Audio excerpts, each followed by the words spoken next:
sit down now. Thank you. Sure, you can get a few of those in here. You know, South Carolina / Clemson area. 2013. Tim, hey, Spurs or the Heat, who are you pulling for? You know, I like Tim Duncan, but, you know, I'm a Florida guy, so... Any Spurs fans in here? Any Heat fans in here? Hey, Tim, growing up as a boy, did you have a favorite football team? Sure, I did. Sure, we'll start out with that. Yeah, I did. I was actually, my favorite team was the Dallas Cowboys.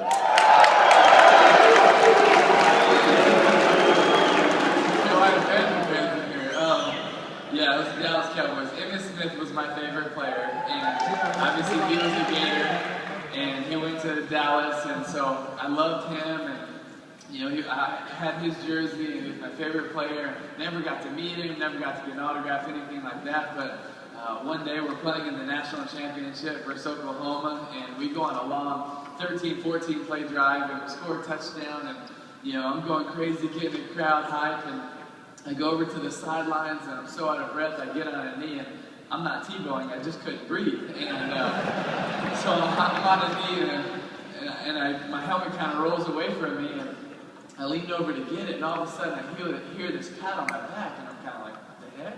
And I'm figuring it's equipment manager or water boy trying to get me hype, and they're like, all right, 20 more minutes, keep it going, keep it going. Thank you, thanks. I lean over to get my helmet, and all of a sudden I see this like blinged out cufflink, grab my helmet and like stick it in my chest, and I'm kind of turning back, and it's Emmitt Smith handing me my helmet. It's like 20 more minutes, go out there and get him. I'm like, Emmitt Smith, what's up, man? And I give him a hug, and like 2 plays later, Black gets a pick, and I'm jogging back on the field and telling Percy, I'm like, did you just see that give Emmitt Smith the hug? That was pretty cool. When Tebow plays, you guys would agree with me, I think. This guy plays with passion. Pretty fierce.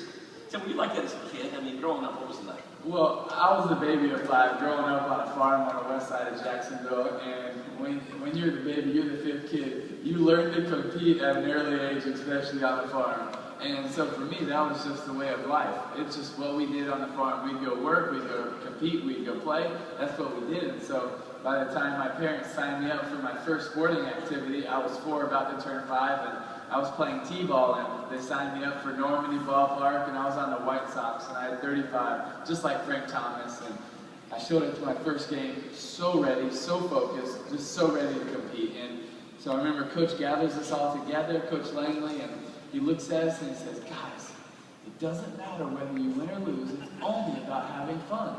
I just looked at him, and what the heck is this guy talking about? And so I yanked on his shoulder and I said, no, Coach, you're wrong. I said, it's only about winning. That's when you have fun.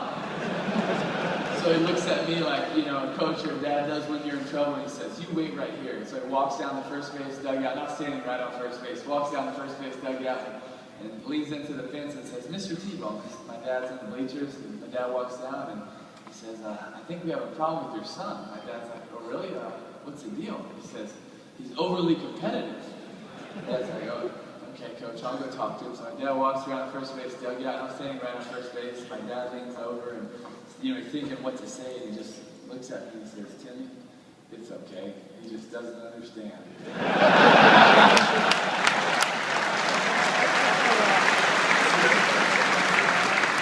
So that's what it was like for me as a young boy. I was competitive, and I was encouraged to be at the house, and I had 4 older siblings that were competitive and made me a lot tougher, and that was a lot of fun for me.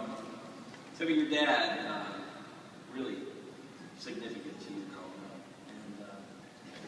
And movie Braveheart, your dad kind of connected in. Tell us about that piece. I love this story. Well, when I was 8 years old, my dad would travel my whole life my dad would travel back and forth to third world countries, especially the Philippines. And so when he's gone, we'd miss him a lot. He'd be gone 3 to 5 weeks at a time. And so one trip he was gone when I was 8 years old, and we couldn't wait till he got back in the summer. And he got back, and we couldn't wait to go see him. Me and my 2 brothers, my mom went and picked him up at the airport. We're driving home, and my dad makes a quick stop, and he pulls it into Blockbuster. back when there were Blockbusters, and he gets out and says, "Y'all wait in the car," and he goes inside and he rents a VHS. Back when there were VHS, and comes back in the car and we're like, "Dad, what'd you get? What'd you get?" He said, "I'll tell you when we get home." And so we drive home, and my dad sits me and my two brothers down on the couch, and he stands right in front of the TV, and he looks at us and he says, "Boys, you know that I love you. You know that I care about you. I know that you have goals, that you're ambitious, that you have dreams, that there are things in life that you want to accomplish. And I want to help you accomplish those things. I believe in you, and I want to give you an edge. I want to give you a leg up." He said, "If you love whatever it is that you do, like the man in this movie, I guarantee you'll have an edge. If you're passionate, as much as the man in this movie is passionate, I guarantee you'll be different. And if you're willing to sacrifice as much as the man in this movie is willing to sacrifice, I guarantee you'll have a chance."